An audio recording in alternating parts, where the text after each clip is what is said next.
இன்னைக்கு அமாவாசை சாப்பாடு, தை அமாவாசை. தை அமாவாசை, அதனால் இன்னைக்கு வடை பாயாசத்தோட சாப்பாடு.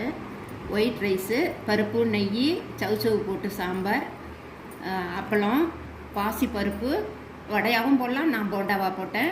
பீன்ஸ் கேரட் பொரியலும், பரங்கிக்காய் பொரியலும். பட்டாணி போட்டிங்களா? பீன்ஸ் பொரியல, கேரட், பட்டாணி, சும்மா கொஞ்சம் பட்டாணி, பீன்ஸ் வைக்கிறேன். சேமியா, ஜவ்வரிசி, பாயாசம் நல்லா பால்லையே வேக வச்சு செஞ்சது. இது சர்க்கரை போட்டு கடைசியில் பால் ஊற்றுவோம்.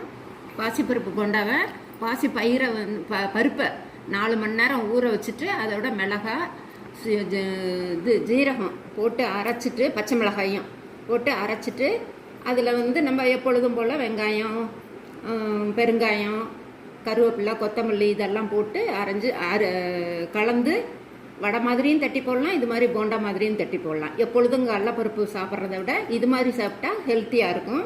ஒரு சிலருக்கு கடலைப்பருப்பு ஒத்துக்காதவங்களும் இது மாதிரி செஞ்சு சாப்பிட்டா ரொம்ப நல்லாயிருக்கும்.